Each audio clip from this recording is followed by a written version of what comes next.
En mai 2024, Google a conseillé à des millions de personnes cherchant des conseils de cuisine de mettre de la colle non toxique dans leur sauce à pizza. Ce n'est ni un mème, ni une satire.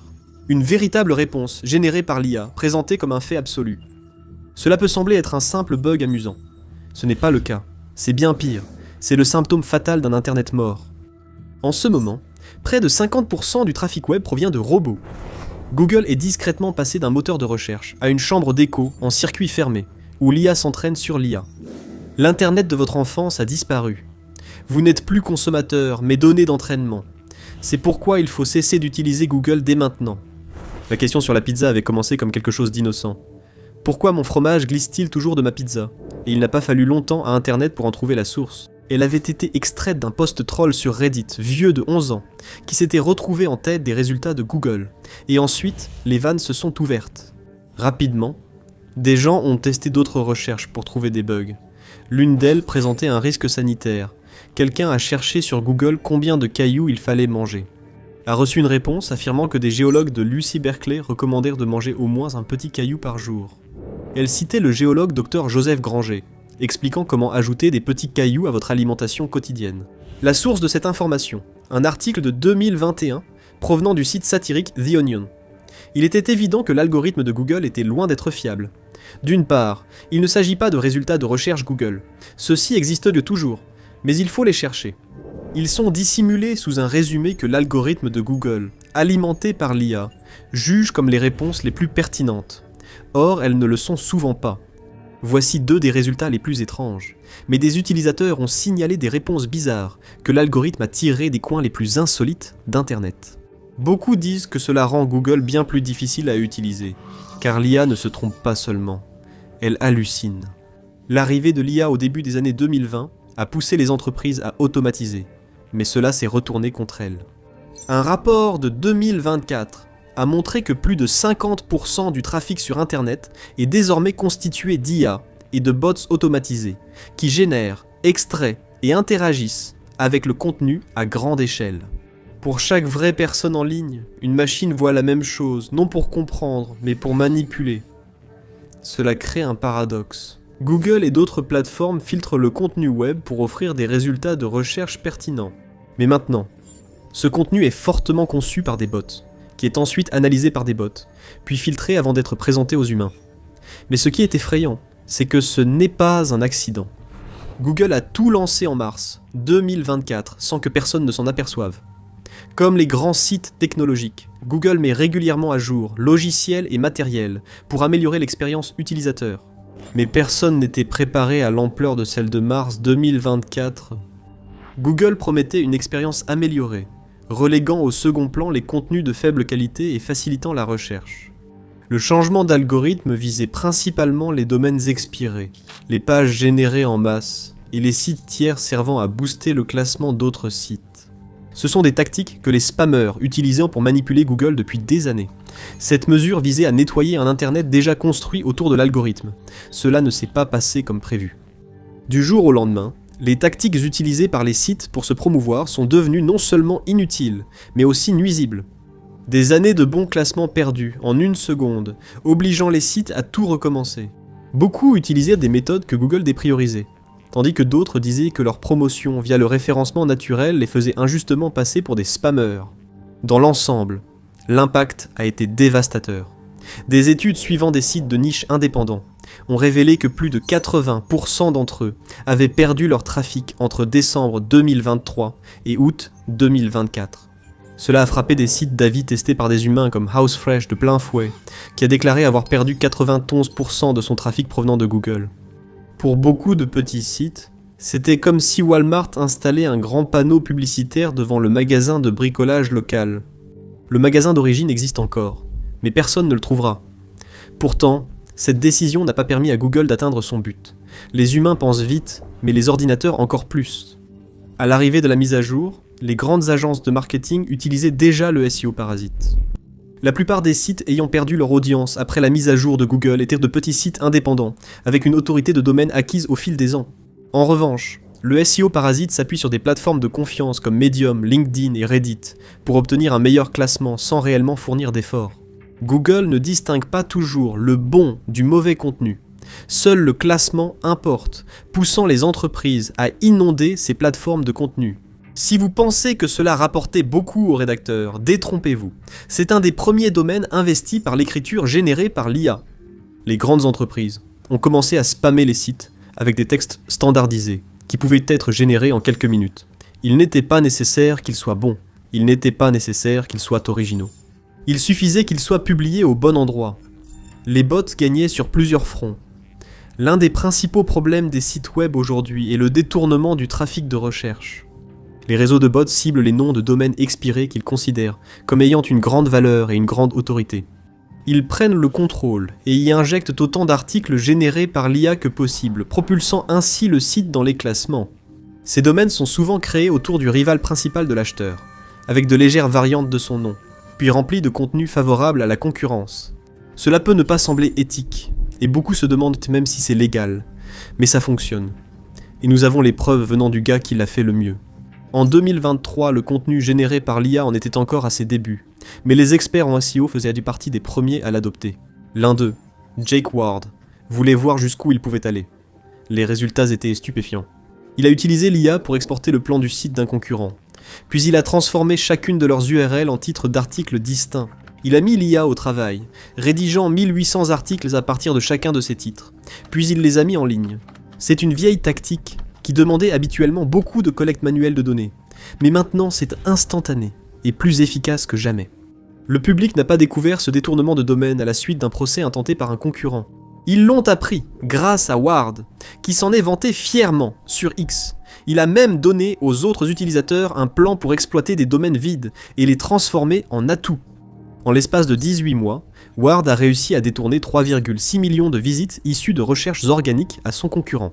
Avec un pic de 490 000 visites en un mois, il a montré comment automatiser l'essentiel du processus, permettant d'agir pendant que l'occasion était favorable. Pour de nombreuses entreprises, les opportunités sont partout. La principale tactique consiste à cibler les pages dormantes, de faible qualité qui reçoivent peu de trafic, également appelées pages zombies. Quand elles expirent, elles sont rachetées pour détourner le trafic de la société mère vers le concurrent. Il n'est même pas besoin qu'une personne gère l'opération. Des réseaux de bots reçoivent pour instruction de surveiller les domaines disponibles, de les acheter et de commencer à produire du contenu pendant que le PDG prend encore son café du matin.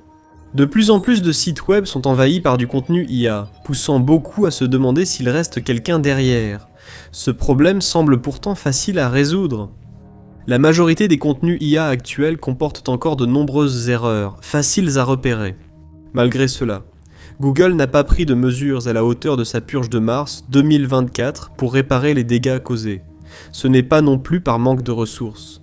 Le système fonctionne peut-être exactement comme il était censé le faire. Google ne faillit pas à sa tâche. Il vous enferme dans une boucle de contenu générée par l'IA. Et tout cela pour une raison bien précise. Avant, il suffisait de saisir un mot ou une question dans un moteur de recherche pour obtenir aussitôt une liste de liens parmi lesquels choisir. Les résultats étaient classés par l'algorithme, en commençant par ce qu'il considère comme le plus utile. C'était simple, pratique, et cela offrait aux utilisateurs une liste d'options jusqu'à ce qu'ils trouvent la bonne. C'est ainsi que Google a commencé. Mais il y a un problème. C'est utile, mais ce n'est pas rentable. Google n'est plus la petite start-up humble de moteur de recherche qu'elle était à ses débuts. C'est un géant, avec une seule priorité, gagner de l'argent. Il n'a pas fallu longtemps avant que la recherche Google ne soit infiltrée par la publicité, ce qui signifiait alors que les utilisateurs devaient regarder attentivement pour s'assurer que le premier résultat sur lequel ils cliquaient était un résultat de recherche organique ou un élément sponsorisé. Aujourd'hui, les clics peuvent être inutiles. Maintenant, vous pourriez penser qu'un moteur de recherche n'a qu'un rôle, vous amener au bon endroit. Mais que se passe-t-il si le bon endroit ne quitte jamais réellement le moteur de recherche ? Le résultat sans clic est devenu l'idéal pour les moteurs de recherche, leur apportant du trafic à eux et à personne d'autre. L'utilisateur trouve toutes les informations voulues dès la première page visitée. Il n'est pas nécessaire de cliquer sur les autres liens. Cela a évolué plusieurs fois au fil des années. D'abord avec les extraits enrichis, qui donnent un court résumé pour chaque lien. Puis avec un panneau de connaissances présentant visuellement et textuellement certains sujets issus de la recherche, souvent en collaboration avec des sites comme Wikipédia. C'était généralement informatif, et cela gardait le trafic sur Google. Puis l'IA a tout changé. Maintenant, la première chose que vous voyez n'était même plus votre résultat de recherche. Résumé généré par l'IA de Google, basé sur plusieurs sources principales, comportant 1 ou 2 paragraphes, du texte, des liens et des données. Et cela semble utile. Mais il y a une grande question. D'où vient cette information? Et peut-on lui faire confiance? Une étude de SparkToro révèle que 58,5% du trafic de recherche Google ne génère plus de clics. Les informations nécessaires sont accessibles sur la page de résultats sans cliquer sur des liens. Des enseignants rapportent que les élèves des générations Z et Alpha, élevés avec Google, utilisent la page de résultats comme outil polyvalent de questions-réponses. Ils ne savent pas comment trouver des pages web par eux-mêmes. Et c'est peut-être exactement ce que Google souhaite. Devenir une porte d'entrée, non seulement pour les recherches, mais pour tout. Mais les gens s'en rendent compte, et ils trouvent un refuge inhabituel. La plupart des bénéficiaires des changements chez Google ont été les sites générés par l'IA et Google lui-même. Mais il y a eu une grande exception. Reddit. Ce site a toujours été particulier. À l'écart du boom des réseaux sociaux, seule la page d'accueil est pilotée par des algorithmes. Il est principalement basé sur du texte plutôt que sur de la vidéo, et l'IA est limitée à seulement quelques résumés. Cela a conduit à une explosion inattendue. Reddit a vu son trafic organique provenant de Google augmenter, en chiffres bruts, plus que n'importe quel autre site, passant d'environ 132 millions à plus de 500 millions en seulement un an. La raison en est simple. Reddit est l'un des rares sites où l'on suppose encore parler à d'autres humains. La combinaison de la facilité de publication et de l'anonymat général fait que les gens sont plus enclins à s'exprimer ouvertement là-bas. Google a rapidement vu que Reddit devenait une mine d'or pour le contenu organique et n'a pas tardé à conclure un accord.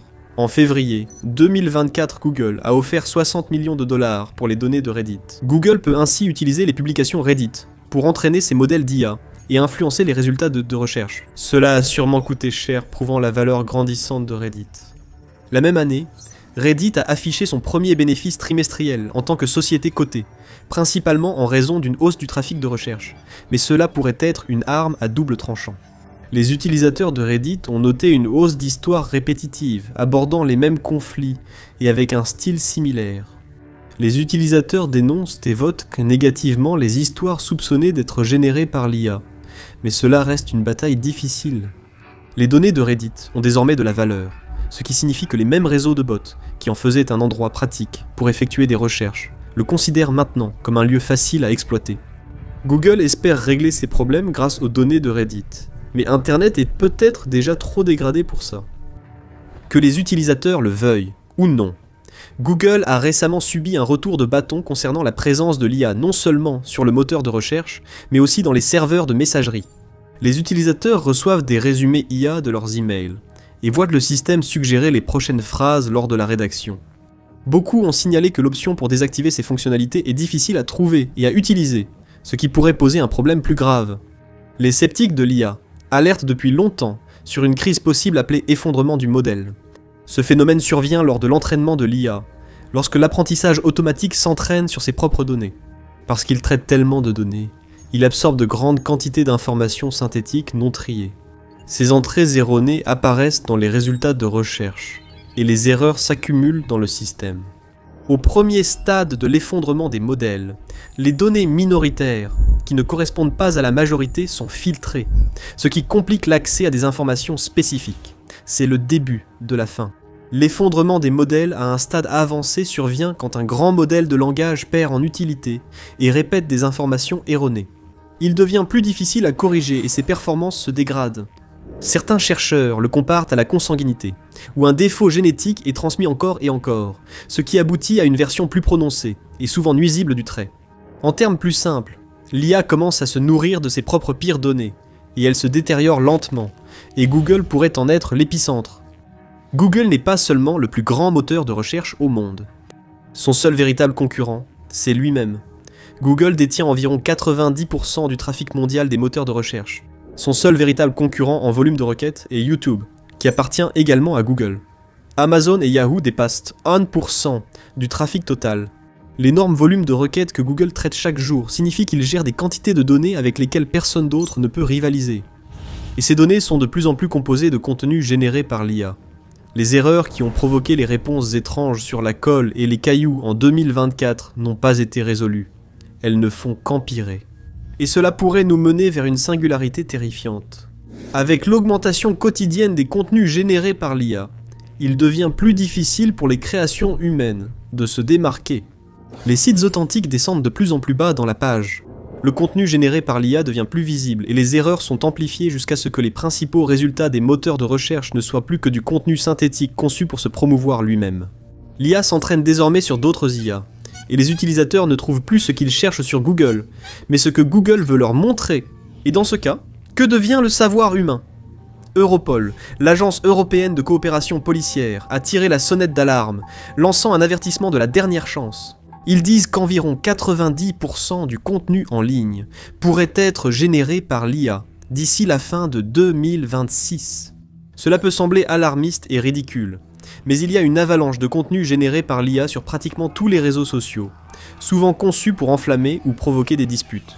Des millions de sites fantômes sur internet publient chaque jour des articles générés par l'IA, sans que personne soit censé les lire. Ils n'ont pas besoin de visiteurs directs car Google les surveille déjà, ce qui pousse certains à anticiper. Un petit groupe de vétérans dévoués d'internet commence à se tourner vers de nouveaux sites qui rejettent l'IA, même si les résultats sont mitigés. Ces dernières années, de nouveaux moteurs de recherche, Kagi et Marginelga étant les deux plus en vue, ont émergé. Les deux se présentent comme des moteurs de recherche réservés au contenu créé par des humains, favorisant le contenu non commercial et les recherches organiques avec un algorithme IA en option. Dans le jeu vidéo, une petite communauté fidèle s'est créée autour des consoles rétro, permettant aux utilisateurs de rejouer à d'anciens jeux de leur enfance. La plupart des gens sont à une croisée des chemins, avec deux voies possibles pour l'avenir d'Internet, dont l'une est beaucoup plus difficile. D'un côté, il y a un Internet créé par les humains pour les humains, guidé par une réalité humaine consciente. Mais ce chemin comporte de nombreux défis à surmonter. Des concepteurs seront nécessaires pour créer ces nouveaux sites web, et leur conception n'est pas bon marché. Donc, la plupart de ces initiatives devront soit compter sur des dons, soit demander aux gens de payer des frais d'abonnement, ce qui n'est pas toujours facile à faire accepter, surtout quand l'autre option est gratuite. Il y a un vieux dicton qui dit « Si quelque chose est gratuit, c'est que vous êtes le produit », et cela n'a jamais été aussi vrai qu'avec Google. Ils deviennent le centre d'un nouvel Internet, généré par l'IA et façonné par des algorithmes issus de vos données. À mesure que Google s'intègre profondément dans de nombreux sites et déploie son IA Gemini dans l'ensemble de l'écosystème, il devient plus difficile d'échapper à son influence. Sauf si les utilisateurs remettent en question ce qu'on leur montre, s'en détournent et créent du nouveau. Google n'est pas le seul lieu où l'IA pourrait être bloquée. Découvrez comment le plus grand concurrent de Google fait face à une bombe à retardement dans un divorce massif avec Microsoft qui mènera OpenAI et ChatGPT à la faillite. Ou regardez plutôt cette vidéo.